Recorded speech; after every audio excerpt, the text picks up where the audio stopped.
এমনকি এক আয়াতে পরিষ্কার ভাষায় বলেছেন ওমা কুন্না গায়বিন, আমি কোথাও অনুপস্থিত নই, আমি কোথাও অনুপস্থিত নই। বলুন তো, যিনি কোথাও অনুপস্থিত নন তিনি উপস্থিত কোথায়? সর্বত্র। তবে স্মরণ রাখতে হবে আল্লাহ যে সর্বত্র উপস্থিত, গুণগতভাবে সত্তাগতভাবে নয়। কারণ সমস্ত জগৎ সৃষ্টি করার আগেও আল্লাহ ছিলেন কিনা? আরশ কুরসি লৌহ কলম সৃষ্টি করার আগেও তো আল্লাহ ছিলেন।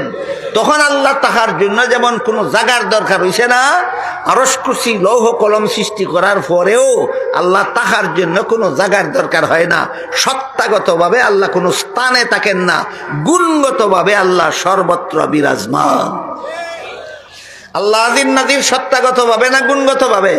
হ্যাঁ, গুণগতভাবে। সত্তাগতভাবে আল্লাহ বিরাজমান থাকার জন্য কোনো স্থানের দরকার হয় না। হাদিস শরীফে রাসূল করিম সাল্লাল্লাহু আলাইহি ওয়াসাল্লাম বলেন, ইন্নাকুম লা তাদউনা আসাম্মা ওয়ালা গায়বা, তোমরা যে আল্লাহর কাছে দোয়া করো তিনি বদিরও না, শুনেন সবকিছুই। ওয়ালা গায়বা, তিনি অনুপস্থিত নন, তিনি সর্বত্র উপস্থিত। কাজেই দোয়া চিৎকার দিয়া করতে হয় না, চুপে চুপে দোয়া করলেও আল্লাহ শুনেন। হাদিসের দ্বারাও প্রমাণ হইল আল্লাহ হাজির নাজির, কোরআনের দ্বারাও প্রমাণ হইল আল্লাহ হাজির নাজির। এখন যদি আপনি নবীরে তাজিম করতে গিয়া বলেন নবী আজির নাজির, খার হমান বানাইলে আবার হুকা।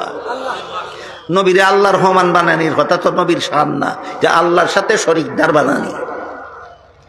কোরআনের বহু আয়াতে আল্লাহ নবীকে বলে দিয়েছেন আপনি আজির নাজির না, আপনি আজির নাজির না, আপনি আজির নাজির না। দুই একটা আয়াত আপনারা শোনাই।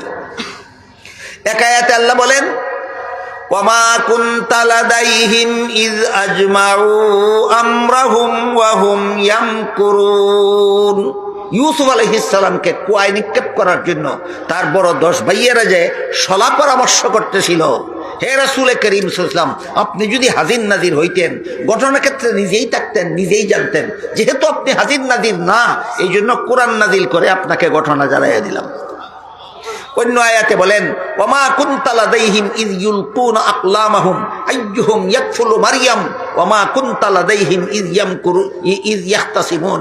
হে রাসূল করিম সাল্লাল্লাহু আলাইহি ওয়াসাল্লাম, ঈসা আলাইহিস সালামের মা মরিয়ম যখন জন্মগ্রহণ করেছিলেন, মরিয়মের অভিভাবক সাব্যস্ত করার জন্য এরা একটা লটারি দিয়েছিল।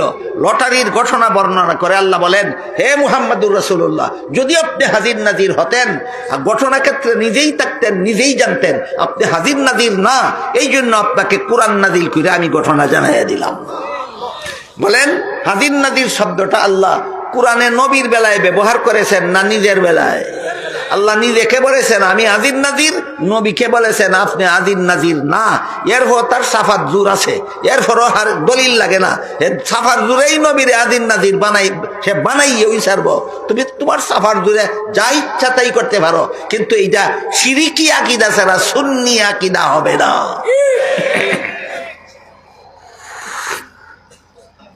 আল্লাহ যেহেতু হাজির নাজির সর্বত্র বিরাজমান, এই কথাটা যারা, এই কথার দলিল বুঝতে যাদের একটু কঠিন লাগে, আমি একটা দলিল ছাড়া একটা কথা কই। পছন্দ হইলে রাখবেন, নাইলে না রাখবেন, কারণ দলিল ছাড়া কথা আমার যেমন কোয়া না খাওয়ার ইচ্ছা আছে, আপনারা গ্রহণ করা না করার ইচ্ছা আছে, কিন্তু কোরআন হাদিসের দলিল আমাদের বলতেই হবে, আপনাদের গ্রহণ করতেই হবে। দলিল ছাড়া একটা কথা কই, যেটা আপনারা পছন্দ হইলে রাখবেন, নাইলে না রাখবেন। আল্লাহ পাক রব্বুল আলামিন আজকে জকিগঞ্জ এসেছেন, আগামীকাল সিলেট যাবেন, পরের দিন যাবেন ঢাকা, এর পরের দিন সৌদি আরব হইয়া, পরের দিন লন্ডন, তারপরের দিন আমেরিকা গিয়া, পরের মাসও আল্লাহ আবার ফিরিয়া সিলেট আইবা। এমন কথা কোনো বিয়া হলেনি কোনো দিন হয়? কেনে হে যত বড় বিয়া হলো, খের ইমান ঠিক আছে যে আল্লাহ আজির নাজির আইবা হই আর যাইবা হই। আজির নাজিরের আওয়াজ আওয়ার হয় না, আজির নাজিরের আওয়াজ আওয়ার এখন সব কানো আসলে আইবা কই আর যাইবা কই। এটা বুঝবার লাগে আবার একটা কিচ্ছা কই। এক ফির আসিল ভণ্ড পীর, ভণ্ড ফির আর খাঁটি ফিরের মধ্যে পার্থক্য আছে। খাঁটি ফিরে মুরিদ করে, মুরিদান রে আল্লাহ সিনাইয়া দিত। খাঁটি ফিরে মুরিদ করে, মুরিদান রে আল্লাহ সিনাইয়া দিত। বন্ড ফিরে মুরিদ করে, মুরিদানের ধন সম্পদ সিনাইয়া নিত। একদলে চিনাইয়া দিত আর একদলে সিনাইয়া নিত। এই হলো খাটি ফির আর বন্ড ফিরের আলামত। এক বন্ড ফির মুড়িদের বাড়িতে গেছে বেড়ানিত, মজায় মজায় খানি তিয়ার করে আর ফিরে খালি খায়। এটা তার তো আদর্শ হইটা, মুড়িদে খালি দিত আর হে খালি খাইতো। একদিন, 2 দিন, 3 দিন ইচ্ছা মতো খাওয়াইছে, মুড়িদের লাগি গেছে কি বেতিস না, নিজের ফিরে হইতো আর তো পারে না, যাউকা কি আরেকদিন আইবা ওনে জিগায় ফির সাব কিবলা আপনি আর কোনোদিন আমার বাড়িতে আইতা নানি। ফিরে কয় বেটা যে মজার খানি খাওয়াস তোর বাড়িত না আইলে আর আইতাম কই। কয় আপনি দেখি যাই নই না তে আইবা কিলা খান। আরে আজকু গেলে আরেকদিন আইতা, যদি যাই নই না তে আইবা খান। কৌকাসা বহল যে আসে এ নিয়ে আয় যায় না, যে নাই হে আয় যায়। তা আল্লাহ সব খানো আসই না, আইবা কই আর যাইবা কো। এই কারণে হাজির নাজিরের আসা যাওয়া নাই। আল্লাহ যেমন ভাবে আরশে আছেন, আরশে যান না কোনোদিন। যেমন ভাবে আসমানে আসেন, আসমানে যান না কোনোদিন। যেমন ভাবে জমিনে আছেন, জমিনে আসেন না কোনোদিন। যেমন ভাবে পাতালে আসেন, পাতালে যান না কোনোদিন, আসেন না কোনোদিন। যেহেতু আল্লাহ হাজির নাজির, এই জন্য আল্লাহর কোনো আসা যাওয়া নাই। এবার বলেন, আপনাদের নবী রুহের জগৎ থেকে বাবা আব্দুল্লাহর ঔরসে এসেছিলেন কিনা? আব্দুল্লাহর ঔরস থেকে মা আমেনার গর্ভে গিয়েছিলেন কিনা? মা আমেনার গর্ভ থেকে ভূমিষ্ঠ হয়ে মক্কা নগরীতে এসেছিলেন কিনা? মক্কা শরীফ থেকে হিজরত করে মদিনা শরীফ গিয়েছিলেন কিনা? হিজরতের আগের বছর মেরাজ করার জন্য বাইতুল হারাম থেকে বাইতুল মুকাদ্দাস ছিলেন না গেলেন? ছিলেন না গেলেন?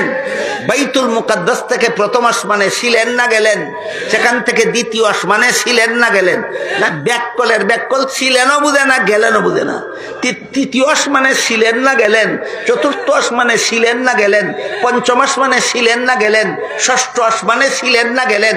সপ্তম আসমানে ছিলেন না গেলেন? জান্নাত জাহান্নাম পরিদর্শনে ছিলেন না গেলেন? আল্লাহর মুলাকাতে ছিলেন না গেলেন? গিয়া আবার ফিরে এলেন, রইলেন না, আবার ফিরে এলেন। এই ব্যাককলের ব্যাককল আদিন নাজির গেলেন কেমনে, এলেন কেমনে, হইয়া যা।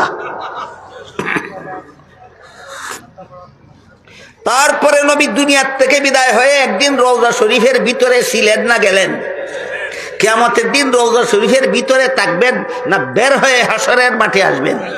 হাসরের মাঠ থেকে উম্মতকে নিয়ে পুলসিরাত পার হয়ে জান্নাতে আসেন না যাবেন? এই ব্যাককলের ব্যাককল আদিন নাজির আইন কেমনে আর জাইন কেমনে, হইয়া যা। কথা বুঝলানি সাবহল? বুঝি থাকলে হুকা।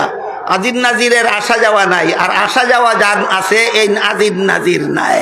কথা পরিষ্কার হয়েছে? এবার আসেন মূল কথার দিকে যাই। আল্লাহর দরবারে বিচারের জন্য সাক্ষী লাগে না কেন? আল্লাহ আজির নাজির। কোন দিন কোন জায়গায় কার দ্বারা কোন ঘটনা ঘটে আল্লাহ নিজেই দেখে।